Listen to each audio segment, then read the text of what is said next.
Renungan Pagi bersama Allah di Waktu Fajar oleh Ellen G. White, 24 Agustus 2022. Mari kita berdoa. Bapa kami yang di sorga, Allah pencipta langit dan bumi, laut dan segala isinya, Allah yang maha besar, maha kuasa, sumber segalanya, yang kami sembah selalu melalui anak-Mu yang tunggal, Yesus Kristus. Terpujilah Yesus, anak Allah yang maha tinggi, yang adalah anak domba yang menghapus dosa dunia ini. Pada pagi hari ini kami bersyukur boleh bangun dan berbakti, dan sebagaimana membaca dan mendengarkan nasihat firman-Mu, kiranya ini menjadi pembaharuan bagi kami semua. Kami menjadi umat-umat yang boleh berdiri bersama Yesus di Bukit Sion nantinya. Beserta kami sepanjang perbaktian ini kehendak-Mu yang jadi. Ampun kami akan dosa dan salah, karena kami berdoa hanya dalam nama anak Allah yang tunggal, Yesus Kristus, yang adalah Tuhan dan Juru Selamat kami. Amin.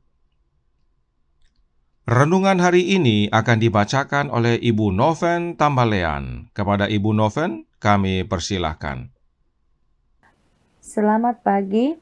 Renungan kita pada pagi hari ini, 24 Agustus 2022 dengan judul Mereka telah mencuci jubah mereka. Ayat inti, maka kataku kepadanya, Tuanku, Tuhan mengetahuinya. Lalu ia berkata kepadaku, mereka ini adalah orang-orang yang keluar dari kesusahan yang besar, dan mereka telah mencuci jubah mereka dan membuatnya putih di dalam darah anak domba. Wahyu 7 ayat 14. Di atas laut kristal yang di depan tahta itu, laut kaca yang bening itu seakan-akan bercampur dengan api, begitu berkilau-kilau. Dengan kemuliaan Allah, berhimpunlah rombongan yang telah mengalahkan binatang itu dan patungnya dan bilangan namanya. Mereka berdiri bersama anak domba di Bukit Sion memegang kecapi Allah, bersama 144.000 orang yang ditebus dari antara manusia. Dan kemudian terdengarlah bagaikan desau air bah dan bagaikan deru guru yang dahsyat, bunyi pemain-pemain kecapi yang memetik kecapinya. Mereka ini adalah orang-orang yang keluar dari kesusahan besar. Mereka telah melewati masa kesesakan seperti yang belum pernah terjadi sejak adanya suatu bangsa. Mereka telah menanggung penderitaan masa kesesakan Yakub. Mereka telah berdiri tanpa pengantara selama pelaksanaan terakhir penghakiman Allah. Tetapi mereka telah dilepaskan karena telah mencuci jubah mereka dan membuatnya putih di dalam darah anak domba. Alfa dan Omega jilid 8 halaman 684. Yang paling ditinggikan dari umat tebusan yang berdiri di hadapan tahta Allah dan anak domba, berpakaian putih, menang mengatasi konflik. Karena mereka telah melewati kesengsaraan besar, mereka yang telah menyerah pada keadaan daripada terlibat dalam konflik, tidak akan tahu bagaimana bertahan di hari itu. Ketika kesedihan akan menimpa setiap jiwa, di mana seandainya Nuh, Ayub, dan Daniel ada di situ, mereka tidak dapat menyelamatkan satu pun anak-anaknya, karena setiap orang harus menyelamatkan jiwanya dengan kebenarannya sendiri. Testimonis jilid 5 halaman 215. Demikianlah bacaan renungan kita pada pagi hari ini. Tuhan Yesus memberkati. Terima kasih atas penata layanan Ibu Noven. Tuhan Yesus memberkati. Selamat pagi saudaraku dalam Tuhan. Siapakah mereka yang dimaksudkan dalam renungan hari ini? Mereka yang dimaksudkan adalah rombongan yang berjumlah 144.000.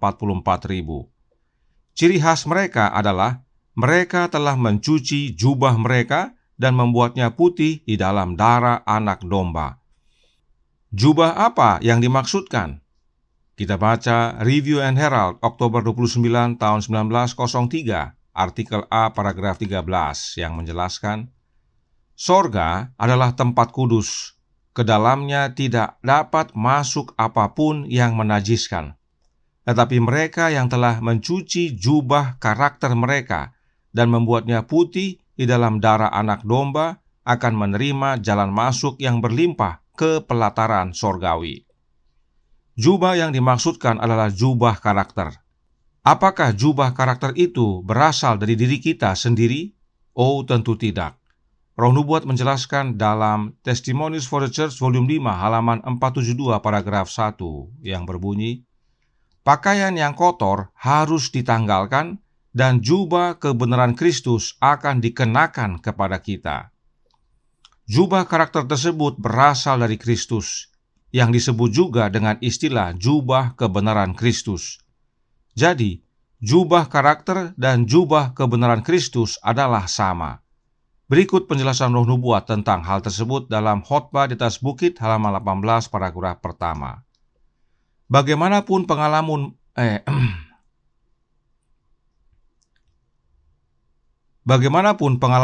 masa lalu betapa mengecewakan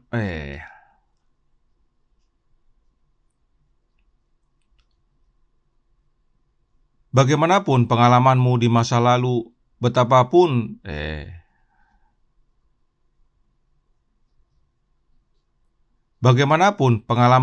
masa lalu, betapa mengecewakan pun keadaanmu sekarang ini, jika engkau mau datang kepada Yesus, sebagaimana keadaanmu lemah, tak berdaya, dan putus asa, Juru Selamat kita yang penuh kasih akan menemuimu dan akan merangkulkan tangannya dan jubah kebenarannya kepadamu. Kepada Bapa, Dia menghadapkan kita dengan memakaikan jubah putih, yaitu tabiatnya. Jelas bahwa jubah kebenaran Kristus adalah sama dengan jubah putih karakter Kristus yang sempurna. Jubah inilah yang dipakaikan kepada rombongan 144.000 tadi. Lalu, kenapa disebut mencuci jubah mereka dan membuatnya putih dalam darah anak domba? Sebab ingat bahwa darah itu sama dengan hidup. Karenanya hidup Yesuslah yang membasuh mereka. Hidup Yesuslah yang dipakaikan kepada mereka. Ingat kembali kutipan berikut ini dalam Membina Kehidupan Abadi halaman 241 paragraf 4. Berkata, pakaian ini yang ditenun dengan alat tenun sorga tidak mengandung sehelai benang pun buatan manusia. Kristus dalam keadaan kemanusiaannya menghidupkan suatu tabiat yang sempurna, dan tabiat ini dipersembahkannya kepada kita. Segala kesalehan kami seperti kain kotor. Perhatikan dikatakan Kristus dalam keadaan kemanusiaannya menghidupkan suatu karakter yang sempurna. Kehidupan Yesus inilah yaitu karakter yang sempurna yang diberikan kepada yang percaya. Roh Nubuat melanjutkan dalam Membina Kehidupan Abadi halaman 241 paragraf 3 berbunyi, hanya pakaian yang disediakan oleh Kristus sendiri dapat membuat kita layak untuk tampil di hadirat Allah. Pakaian ini, pakaian kebenarannya sendiri, akan dipakaikan Kristus kepada setiap jiwa yang bertobat dan percaya. Inilah yang melayakkan rombongan 144.000 berdiri bersama Yesus di Bukit Sion. Mereka mengenakan jubah kebenaran Kristus. Jubah kebenaran Kristus telah menjadi bagian mereka. Karakter mereka adalah karakter Kristus. Bagaimana caranya untuk memiliki karakter Kristus tersebut?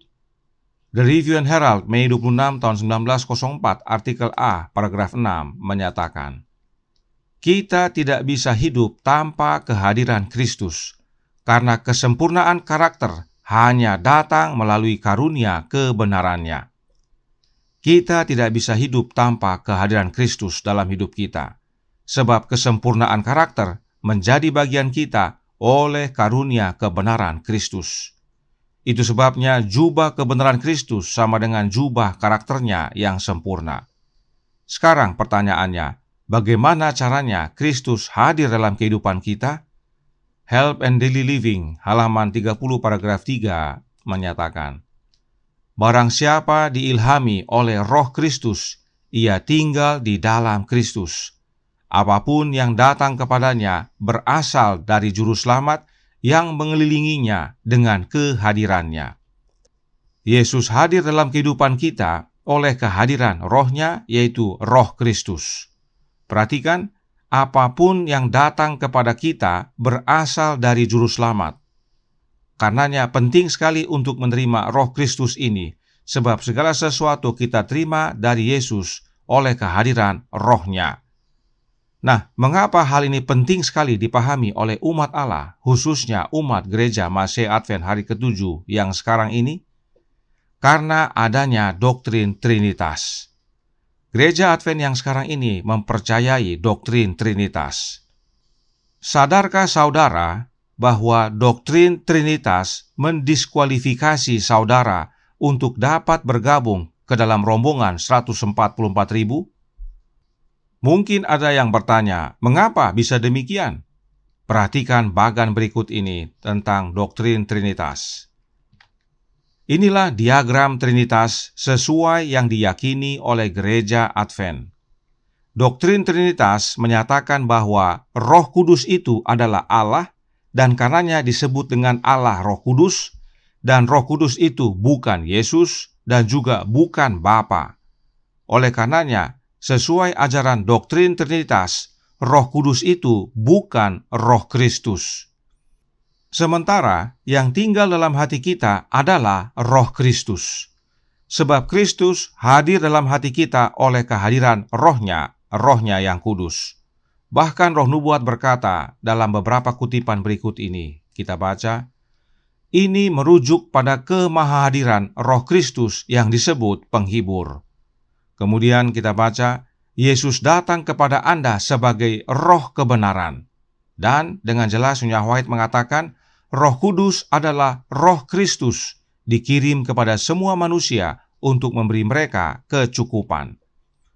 Roh Nubuat dengan jelas menyatakan bahwa Roh Kudus itu adalah Roh Kristus yang disebut penghibur dan Roh kebenaran. Tetapi doktrin Trinitas menolak kebenaran ini. Karenanya, saudaraku dalam Tuhan, saudara tidak bisa bergabung dengan rombongan 144.000 jika saudara tetap percaya doktrin Trinitas. Sebab untuk dapat menerima jubah kebenaran Kristus, yang adalah kebenarannya, yang adalah karakternya, kita harus menerima Roh Kristus tinggal dalam hati kita. Dan perhatikan juga, mereka yang tergabung dalam 144.000 hanya menerima 2 nama, yaitu nama Bapa dan nama anaknya. Wahyu 14 ayat 1 berkata, dan aku melihat sesungguhnya anak domba berdiri di Bukit Sion dan bersama-sama dengan dia 144.000 orang, dan di dahi mereka tertulis namanya dan nama Bapanya. Jelas, saudaraku dalam Tuhan, hanya 2 nama yang tertulis di dahi rombongan 144.000 tersebut, yaitu nama anak Allah dan nama Allah Bapa. Dan ingat, di dalam Alkitab, nama itu adalah karakter. Itu sebabnya mereka memiliki Roh Kristus. Sebab hanya dengan memiliki Roh Kristus, mereka memiliki karakter Kristus. Dan bila mana mereka memiliki karakter Kristus, itu sama dengan memiliki karakter Bapa. Sebab Bapa dan anaknya adalah satu dalam karakter. Inilah pentingnya kita memahami dengan benar pekabaran renungan hari ini. Yang 144.000 tersebut telah mencuci jubah mereka di dalam darah anak domba, yaitu dengan menerima hidup Yesus oleh kehadiran Roh-Nya, yaitu Roh Kristus. Oleh kehadiran Roh Kristus dalam hidup mereka, mereka menerima karakter Kristus. Mereka mengenakan jubah kebenaran Kristus sehingga layak berdiri bersama Yesus di Bukit Sion di hadapan Allah Bapa. Kiranya ini menjadi pembaharuan dan sukacita bagi kita semua. Tuhan memberkati, saya bawa dalam nama Yesus. Amin. Mari kita berdoa. Bapa kami yang di sorga, Allah pencipta langit dan bumi, laut dan segala isinya, Allah yang maha besar, maha kuasa, sumber segalanya, yang kami sembah selalu melalui anak-Mu yang tunggal, Yesus Kristus. Terima kasih atas kebenaran penting pada pagi hari ini, penting untuk dipahami oleh umat-umat-Mu yang setia, yang percaya firman Tuhan dan roh nubuat. Sebab untuk kami dapat tergabung dalam 144.000, penting bagi kami untuk memiliki kehadiran Roh Kristus dalam hati kami. Oleh kehadiran Roh Kristus, kami boleh memiliki karakternya, kebenarannya, sehingga kami boleh layak berdiri di hadapan Bapa bersama-sama dengan Yesus nantinya. Oleh karenanya, tolong kami ya Bapa, curahkan roh anak-Mu dalam hati ini, ubahkan hidup kami ya Yesus, kenakan jubah kebenaran-Mu pada kami, dan teristimewa tolong kami untuk menjadi saksi bagi sesama, mengabarkan kepada mereka yang belum mengenal kehadiran Roh Kristus dalam hidup mereka, sehingga mereka pun pada akhirnya boleh menerima keselamatan. Beserta kami sepanjang hari ini kehendak-Mu yang jadi, ampun kami akan dosa dan salah, karena kami berdoa hanya dalam nama Anak Allah yang tunggal, Yesus Kristus, yang adalah Tuhan dan Juru Selamat kami. Amin.